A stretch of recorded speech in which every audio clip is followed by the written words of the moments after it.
ஹல்லேலூயா. இந்த நாளிலும் கர்த்தருடைய வார்த்தை நம்ம ஒரு வசனத்தை கூட வாசித்து தேவன் நம்மோடு கூட பேசும்படியான ஒரு வார்த்தை நாளில் வாசிப்போம்.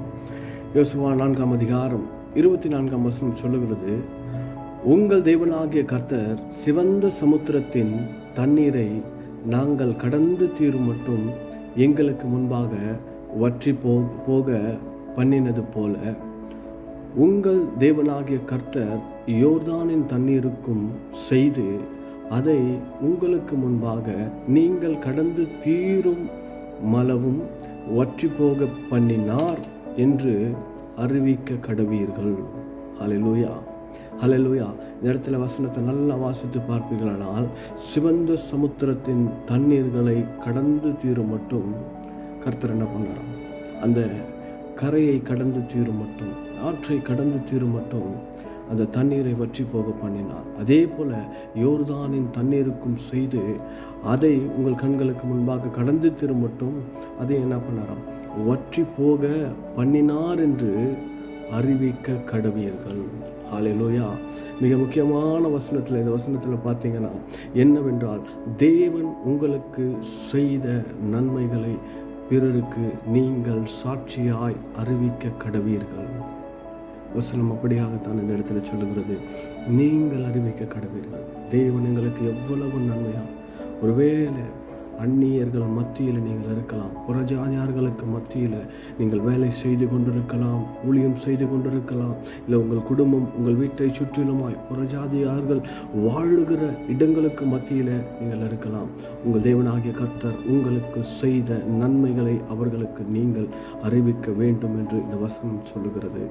தேவன் உங்களுக்கு செய்த நன்மை பரிசோ சின்னதோ அல்ல. அந்த பாடுகளுக்குள்ளே நீங்கள் போகும் பொழுது, நீங்கள் சின்ன ஒரு ஜெபத்தை ஏறெடுக்கும் பொழுது, அந்த ஜெபத்தின் மூலமாய் கர்த்தர் ஒரு விடுதலை உங்கள் வாழ்க்கையில் கர்த்தர் தந்திருக்கிறார்கள். அதை உன் வேலை ஸ்தலங்களில் இல்லை உன்னை சுற்றிலுமாய் உன்னுடைய பிள்ளைகளுக்கு நீங்கள் சொல்லும் பொழுது தேவன் அந்த இடத்துல மகிமைப்படுவார். அவர்களையும் ரட்சிப்புக்குள்ளே வர தேவன் மகிமையுள்ளவராக இருக்கிறார்.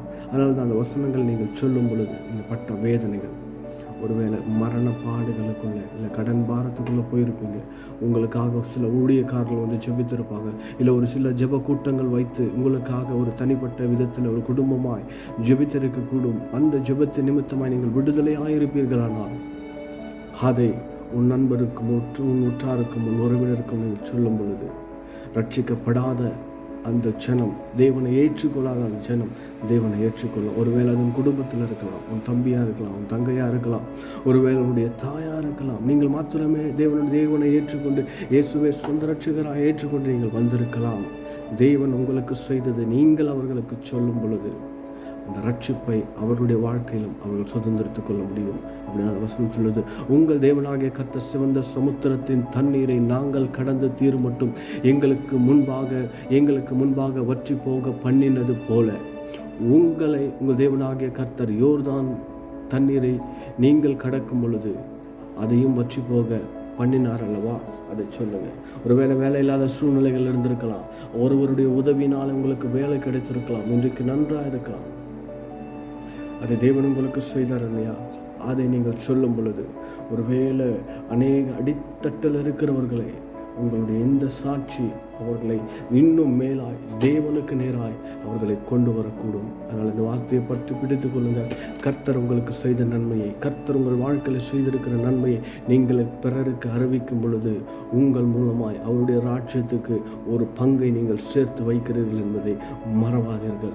தேவன் உங்களுக்கு செய்த நன்மையை நீங்கள் சொல்லும் பொழுது அங்கே ஒரு ஆத்துமா நீங்கள் தேவனுக்காய் ஆதாயப்படுத்தக்கூடும். உங்கள் மூலமாய் கர்த்தர் அவர்களுக்கென்று வைத்திருக்கிற காரியங்களை, நீங்கள் பெற்ற ஆசீர்வாதத்தை சொல்லும் பொழுது அது அவர்களை தேவனிடத்திற்கு நேராய் நடத்தும் என்பதை மறந்து விடாதீர்கள்.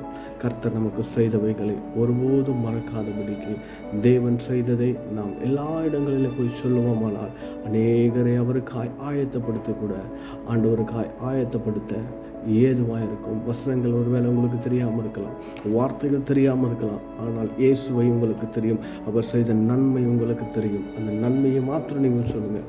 கர்த்தர் செய்ய வேண்டிய காரியத்தை அவர் செய்து அவர் ராஜ்யத்தை அவர் நிரப்ப அவர் வல்லமையுள்ளவராக இருக்கிறார். ஆமேன். கர்த்தரே வசனத்தை ஆசீர்வதிப்பாராக. ஆமேன்.